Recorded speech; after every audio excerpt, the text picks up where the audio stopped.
It was the early morning of May 14, 2008, when a phone call pierced the stillness of the Swanson household in Marshall, Minnesota. On the line was Brandon, their 19-year-old son, his voice tinged with urgency and frustration.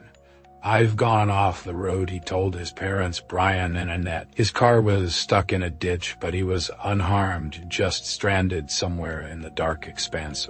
What followed was a desperate attempt to reunite a plan thwarted by confusion and misdirection, until Brandon's voice broke through the line one last time. "Oh, shit!" Then silence. The call didn't drop, it simply went quiet as though he'd vanished mid-breath. That was the last anyone ever heard from Brandon Swanson. Brandon Victor Swanson was a young man with a bright future ahead of him. Born on January 30, 1989. He was the eldest of two children, raised in a close-knit family, intelligent and witty. He was an avid reader who thrived in school, his curiosity driving him toward a career in science. In 2008, he was enrolled in a wind turbine program at Minnesota West Community and Technical College in Canby, with plans to transfer to Iowa Western Community College that fall. Despite being legally blind in his left eye from a childhood injury, a condition that left him reliant on glasses for depth perception, Brandon, a young man who seemed destined to leave his mark. The night of May 13th had started as a celebration. The spring semester was over, and Brandon joined friends at two parties in Canby to mark the occasion. He drank, but those who saw him swore he wasn't.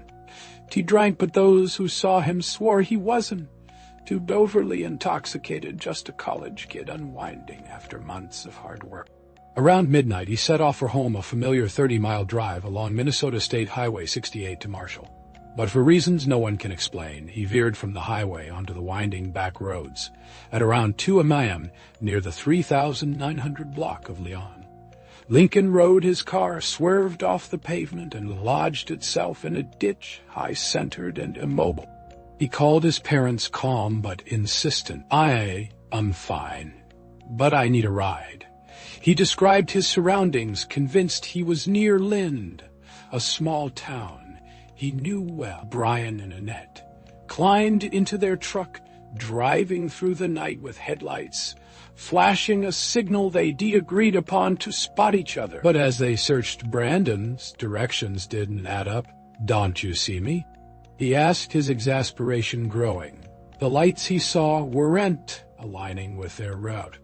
After several failed attempts, Brandon made a decision. He'd walk toward the lights, cutting through fields to reach Lind. He asked his parents to meet him at a nightclub parking lot there, a place he figured they'd find easily. They stayed on the phone, guiding each other for 47 minutes as he trudged through the dark. Then came the moment that would haunt Brian and Annette forever. "Oh, shit!" Brandon exclaimed, his voice sharp with sudden alarm. The line went eerily silent. Not disconnected, just empty. They called his name, pleaded for a response, but nothing came. Panicked, they hung up and dialed again and again.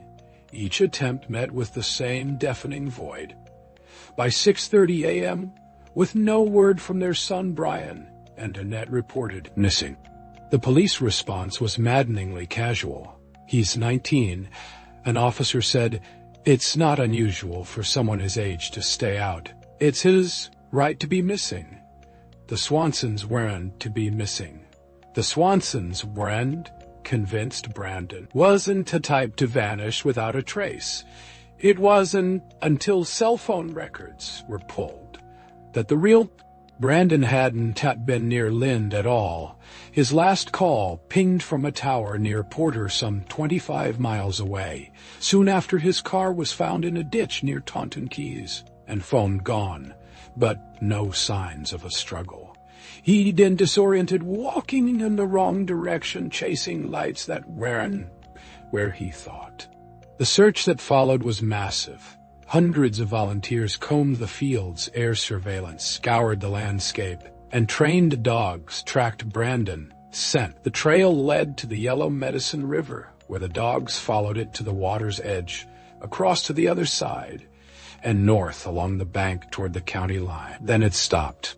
Another clue emerged near Mud Creek, where the dogs detected the scent of human remains, but exhaustive digs turned up nothing.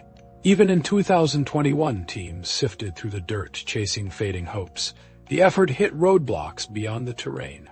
A farmer refused to let searchers onto his property after dogs picked up Brandon, scent on his equipment citing privacy.